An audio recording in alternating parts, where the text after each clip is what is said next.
I stand before you today, clear-eyed about the fight ahead and what has to be done. I stand before you today to announce my candidacy for President of the United States.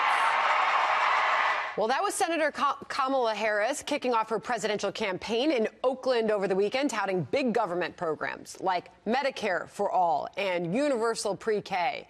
This as a former Starbucks CEO, Howard Schultz, says he is considering running as a, quote, centrist independent. Let's bring in Karl Rove, former White House Deputy Chief of Staff and a Fox News contributor. You've had a chance, Karl, by now to digest all the news from the weekend. What do you think here? Let's start out first with Senator Harris and some of the things that she's already touting.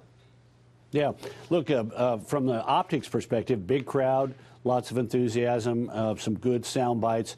But this is going to be the challenge for both Democrats and Republicans in 2020, and that is she endorsed Bernie Sanders' proposal for Medicare for All.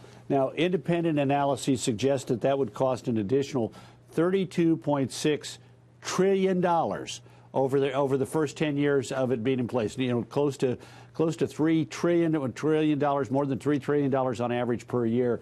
And Bernie Sanders has, quote, not done a cost analysis.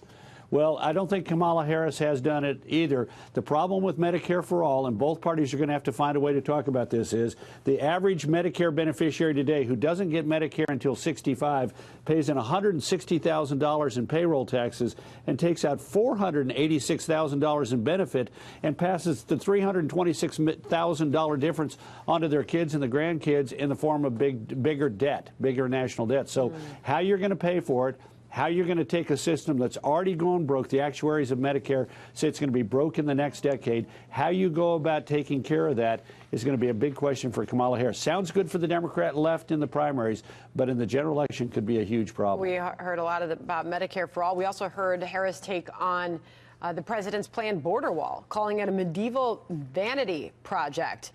She cast the United States as being at an inflection point, Karl.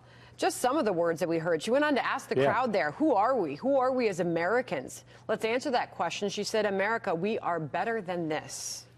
Right.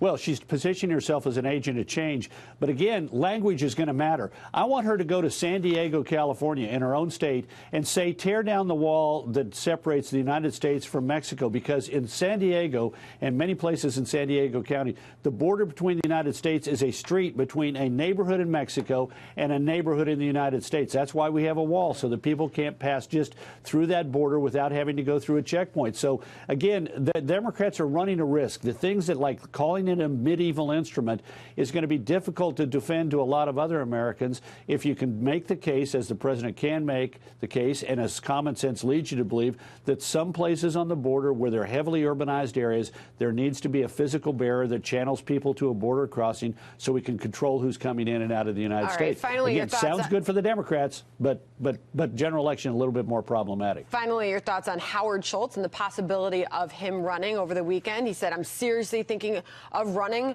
for president as an independent. Well, he also said that he would take his time to make up his mind, and he can, because he's very wealthy and he can self-fund his campaign, much as Ross Perot did in 1992.